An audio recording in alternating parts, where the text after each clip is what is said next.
Praise the lord. ఒక చిన్న story చెప్పుకుందాం. ఒకరోజు అడవిలో పంది దాహంగా ఉందని నీటి కొలను దగ్గరికి వెళ్తూ ఉంటుంది. ఈలోగా ఒక చిరుతపుల్లి తన తల మీదకొచ్చి వీపు మీద గట్టిగా పట్టుకొని కొరకబోతూ ఉంటుంది. పంది ఒక ఆలోచన చేస్తుంది. ఎలాగో నీటి కొలను దగ్గరికి వెళ్తున్న ముసలి ఉంటుందిగా, దానికి అప్పగించాలని వేగంగా పరిగెడుతుంది. చిరుత మాత్రం అస్సలు పందిని వదలదు. వేగంగా పరిగెట్టి పరిగెట్టి పరిగెట్టి కరెక్ట్గా ముసలి ఎక్కడైతే ఉంటుందో అక్కడికి వెళ్ళి ఈ చిరుతపుల్ని సింహ ముసలి నోటి కనిపిస్తుంది. ముసలి వెంటనే క్యాచ్ చేసేస్తుంది. ఇక్కడ తెలివితేటలు ఎలాగో నేర్చుకోవాలి. తన తల కొరుకుతుందని దానికి తెలుసు. తప్పించుకోవడానికి మార్గం ఆలోచించి చాలా స్పీడ్గా పరిగెట్టింది పంది. పరిగెట్టి తన ప్రాణాన్ని దక్కించుకుంది. ఇప్పుడు ఆ చిరుతని ఆ ముసలి తింటూ ఉంటే ఆ గట్టు మీద తాయితీగా తలని నీటిలో పెట్టి మంచినీళ్ళు తాగుతుంది. అబ్బా, కొంచెంలో నేను తప్పించుకున్నానే, అదే నేను కొంచెం వేగం తగ్గించి ఉంటే నన్ను చిరుత తినేసేదే అని ఆ పంది అనుకుంది. ఇలాగే ప్రతి మనిషి తన వేగాన్ని ఎప్పుడైతే తగ్గిస్తాడో ఏదో ఒక ఇరుకులో పడిపోతూ ఉంటాడు. అంటే బ్రెయిన్ బ్రెయిన్ ఎప్పుడు షార్ప్గా పనిచేయాలి. ఇప్పుడు పిల్లలు స్కూల్లో గంటలు గంటలు చదువుతారు, మరి ఎందుకని పాస్ అవ్వకుండా ఫెయిల్ అయిపోతున్నారంటారు? వాడు అక్కడ ప్రజెంట్గా కూర్చున్నాడు కానీ వాడి మైండ్ ఆబ్సెంట్గా ఉంది. అంటే పిల్లలకి మంచి భోజనం పెట్టాలి. ఆ మైండ్ ఆబ్సెంట్ లేకుండా వాళ్ళు ప్రజెంట్లో ఎప్పుడు ఉండాలి అంటే వారిని చక్కగా ఎక్కడికైనా వారానికి ఒకసారి తీసుకెళ్ళి ఆడించాలి. బాడీ బాగా స్ట్రెయిన్ అవ్వాలి, యాక్టివేట్ అవ్వాలన్నమాట. అలాగా పిల్లల్ని పెంచాలి. బ్రెయిన్ షార్ప్గా ఉన్నవాడు అన్నిటిలో విజయాలు సాధిస్తూ ఉంటాడు. ఎవరైతే గట్టిగా బ్రెయిన్ ఉంచుకుంటారో, అబ్బా నాకు తెలియదమ్మా, నాకు ఇది అర్థం కాలేదమ్మా, ప్రతి విషయానికి అర్థం కాలేదంటారు. దానివల్ల ఏంటో తెలుసా? వాళ్ళ మైండ్ బ్లాక్ లిస్ట్లో ఉంది. ఆ బ్లాక్ నుంచి బయటలోకి తేవాలంటే కొంచెం టైం పట్టింది. కానీ ప్రతి మనిషికి దేవుడు ఒకేలాంటి మెదడు, ఒకేలాంటి బ్రెయిను, అదే ఆలోచనలు ఇవ్వడు. దేవుడు తనకి ఏది మంచో అది ప్రతి అవసరాన్ని కరెక్ట్గా చేసే ఉంచాడు. అయితే మనుషులు ఏం చేస్తున్నారంటే దాన్ని యూజ్ చేసుకోవట్లా. ఇప్పుడు నువ్వు ఒక వస్తువు కొనుక్కుంటే గొప్పే ఉంది. ఆన్లైన్లో ఆడవాళ్ళు ఏం చేస్తున్నారంటే చాలా వస్తువులు కొని పాడేస్తున్నారు, కానీ ఉపయోగపడట్లా. అదే వస్తువుని నువ్వు ఎంత పెట్టి కొన్నా సరే యూస్ చేసుకో, నీకు కష్టం అనిపించదు. ఒకసారి యూస్ చేసి అబ్బా వేస్ట్ అని పక్కన పాడేసే వాళ్ళు ఉంటారు. ఒకసారి యూస్ చేసి రిటర్న్ చేసే వాళ్ళు ఉంటారు. వీళ్ళు మరీ దరిద్రులు అనమాట. యూస్ చేసుకున్నావు, అది రిటర్న్ చేస్తే అవతల వాడికి నీకున్న అనారోగ్యాలన్నీ వెళ్తాయని ఆలోచించాలిగా. ఆ కంపెనీ వాళ్ళు కూడా వీళ్ళు యూస్ చేశారని ఐడియా రాదు. ఆ కంపెనీ మడతేసి నీట్గా ఐరన్ చేసి ఇచ్చేస్తే వాడు రిటర్న్ తీసుకుంటున్నాడు. రోగాలు ప్రబలిపోవడానికి కారణం ఏంటో తెలుసా? ఆన్లైన్ వ్యవహారాలు చాలా ఇబ్బందులు తెస్తున్నాయి. ఒక మంచికి వెళ్ళినా చెడు వస్తుంది, ఎవరికి సహాయం చేసినా చెడే ఎదురొస్తుంది. ఇది మంచిది కాదని చెప్పినా చెడే ఎదురొస్తుంది. ఎందుకంటే ఆన్లైన్ ప్రభావం.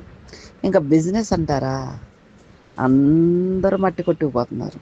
ఎందుకో తెలుసా? ఆన్లైన్ వల్ల అసలు పిచ్చి గుడ్డలు వచ్చినాయి అనకూడదు, కానీ ఒక్క క్లాత్ కూడా మంచిగా లేదు ఆన్లైన్ అనేది. ఎన్ని డబ్బులు పెట్టినా ఎవరో ఒక్కరు మంచివి ఇస్తాడేమో కానీ కనమాయన్ని పిచ్చి క్లాతులు.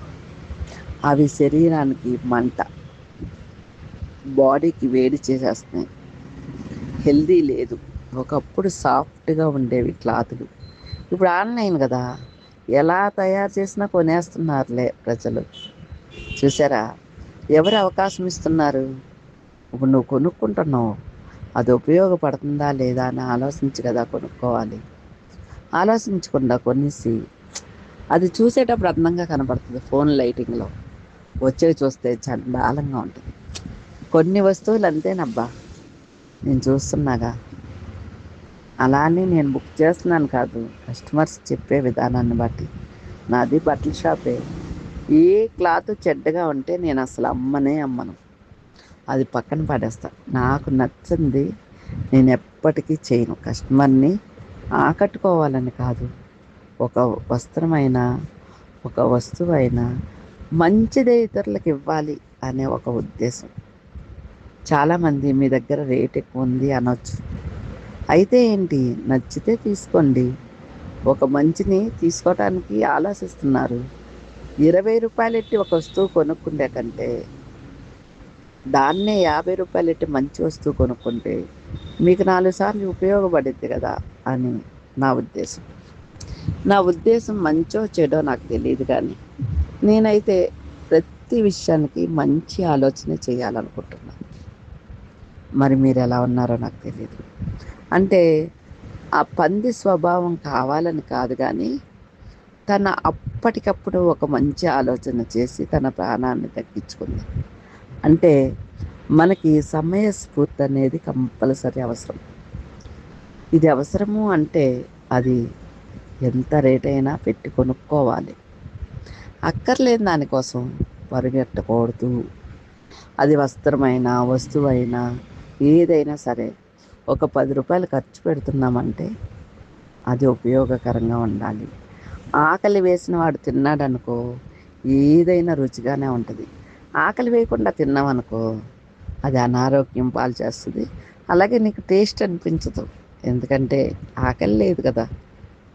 చూసారా, ఆకలి వేసిన వాళ్ళు అది గంజన్నంలో ఉల్లిపాయ నంచుకొని తిన్నా కూడా చాలా టేస్టీగా ఉంటుంది. ఆకలి వేయని వాడికి బిర్యానీ కాదు కదా, ఏది తెచ్చిపెట్టినా నచ్చదు వాడికి. ఎందుకంటే వాడు తింటూ ఉంటాడు, ఆ టేస్ట్లకి అలవాటు పడిపోయి ఇక్కడ బాగుంటుందా, అక్కడ బాగుంటుందా, అక్కడ బాగుంటుందా అని అనేక కొట్లు, అనేక షాపులు చూసుకుంటాడు. ఎందుకో తెలుసా, వాడు టేస్ట్ కావాలంతే. మనుషులు ఇలాగే ఉన్నారు. దానివల్ల అన్ని నష్టాలే. మన దేశం అభివృద్ధిలోకి వెళ్ళాలి అంటే, నిజం చెప్పాలి అంటే, బంగారం కొనటం మానేయాలి. నెక్స్ట్ ఆన్లైను బట్టలు కొనటం మానేయాలి. ఆన్లైన్ అనేది ఇంటిలోంచి బయటికి వెళ్ళలేని వారికి అన్ని వస్తువులు, ఎచ్చాలు ఇలాంటివి వస్తాయి చూసారా, అది వాళ్ళకి అవసరం. పెద్దవాళ్ళు వెళ్ళలేరు, వాళ్ళు బట్టలు కొనుక్కోవడానికి కూడా వెళ్ళలేరు. అలాంటి వారికి ఆన్లైన్ అవసరం. ఇంకా ఆన్లైన్లో ఆటోలు, బైకులు చాలా అవసరం. ఎలా అంటే, మనం ఉన్న రోడ్లోకి ఆటోలు రాకపోవచ్చు, అప్పుడు ఆన్లైన్ చాలా అవసరం. ఇలా ఆలోచిస్తే కొన్నే మనకి ఆన్లైన్లో అవసరం. విదేశాల్లో ఫుడ్ దగ్గర నుంచి అన్నీ ఆన్లైన్లో వస్తాయి మనలాగే, కానీ టైం టేకింగ్ ఎక్కువ ఉంటుంది. మనకి చాలా ఫాస్ట్గా వచ్చేస్తాయి, నిమిషాల్లో వచ్చేస్తాయి. మనం ఏది తినాలన్నా బయట రోడ్డు ఎక్కేమంటే మనకు దొరికేస్తాయి. విదేశాల్లో అలా దొరకవు, వాళ్ళకి ఆన్లైన్ అవసరం. మనకు ఆన్లైన్ అవసరం ఏముంది? నువ్వు రోడ్డు మీదకి వెళ్ళి ఫలానా తినాలంటే ఏ వీధిలో నీకు దొరకట్లా. ప్రతి చిన్న చిన్న వీధిలో కూడా షాపులు ఉన్నాయి మనకి. మన భారతదేశానికి ఉన్న గొప్ప యోగ్యత ఏంటంటే, నువ్వు ఎక్కడ కాలు పెట్టినా నీకు ఏది కావాలన్నా అందుబాటులో దొరుకుతుంది. మరీ ముఖ్యమైన పెద్ద పెద్ద హోల్సేల్ అంటే ఒక సెంటర్కి వెళ్ళి కొనుక్కోవాలి, కానీ తినుబండారాలు కానీ, తాగేవి కానీ, వెచ్చాలు కానీ ప్రతి వీధికి ఉన్నాయి. నువ్వు 10 అడుగులు వేస్తే చాలు నీకు దొరికేస్తుంది. కాబట్టి మనకి అంత ఆన్లైన్ అవసరం లేదు.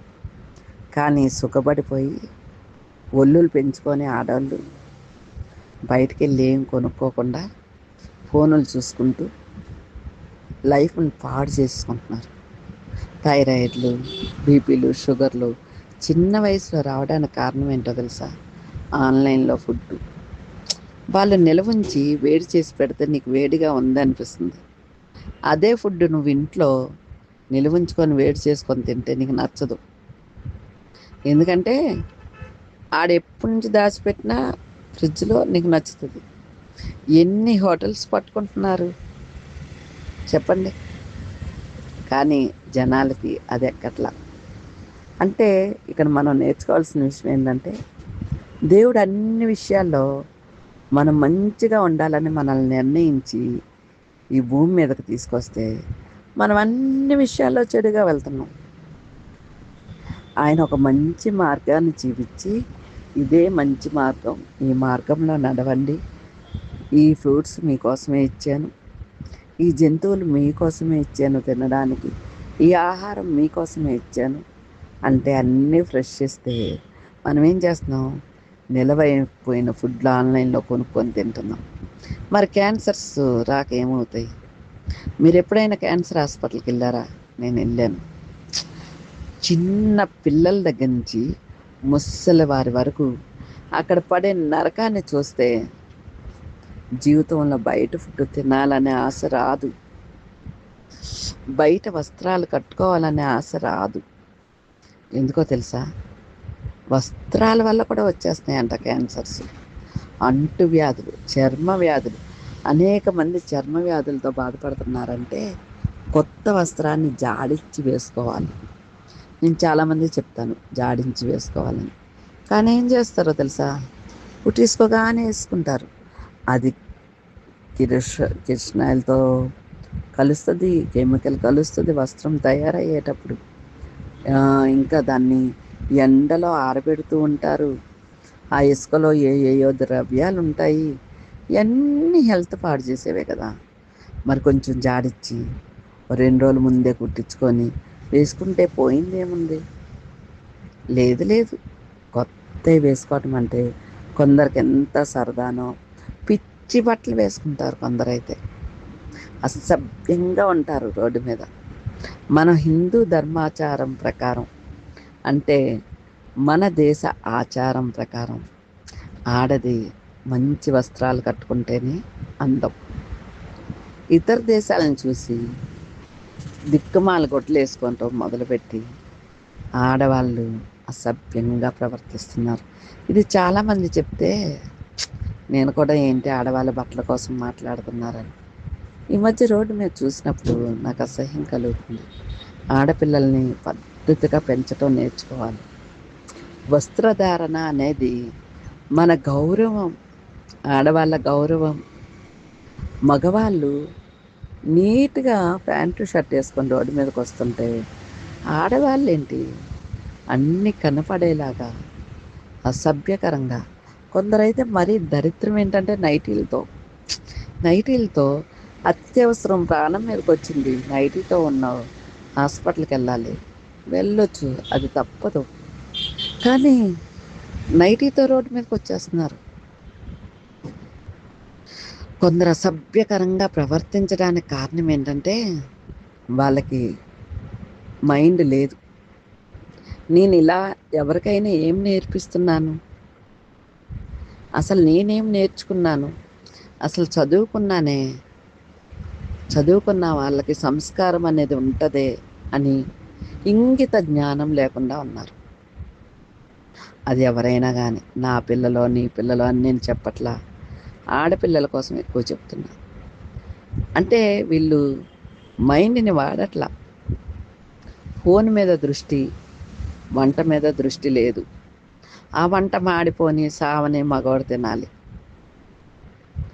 ఇంకా వంటలు చేస్తున్నారంటే కొందరికి అసలు వంటే రాదు. అబ్బో, కొన్ని రీల్స్ చూస్తే పెద్దగా చెప్తారులే కానీ వాళ్ళకి వంట రాదు కానీ ఎక్కిరిస్తున్నారనమాట. ఇలా చెప్తూ పోతే రోజంతా చెప్పగలనేమో నేను, ఎందుకంటే లోకంలో చూసేవి నాకు అలా అనిపిస్తున్నాయి. ఒక మంచి నేర్చుకోవటం చాలా కష్టమైన పని అనిపిస్తుంది ఈ రోజుల్లో. నేనైతే చూసినంత లెక్క చెడే కనపడుతుంది కానీ మంచి కనపడట్లేదు. మనం ఎక్కడున్నాం? మనం అసలు ఒక చిన్నప్పటి నుంచి పెరిగిన వాతావరణానికి ఇప్పటికీ చూస్తే చాలా తేడా కనపడుతుంది. అసలు అప్పుడు అమ్మలు చెబుతూ ఉంటే అవి మైండ్కి ఎక్కేవి. ఇప్పుడు పిల్లలకి తల్లి చెప్తుంటే ఎక్కట్లా, ఒక అత్తగారు చెప్తే ఎక్కట్లా, ఒక తల్లి చెప్తే ఎక్కట్లా. ఏమైపోతుంది లోకం? నిజం చెప్తున్నాను, ఆడవాళ్ళ వల్లే కుటుంబాలు నాశనం అయిపోతున్నాయి. వాళ్ళమ్మ వాళ్ళ అన్నయ్య దగ్గర ఉండాలంట, కానీ అత్తగారు మాత్రం వృద్ధాశ్రమంలో ఉండాలంట. ఏం ఆలోచిస్తున్నారు ఆడోళ్ళు? నువ్వు పెరిగిన విధానం ఏంటి? దీనికి కూడా ఇంకో కారణం ఉంది, నెక్స్ట్ చెప్తాను. Thank you friends.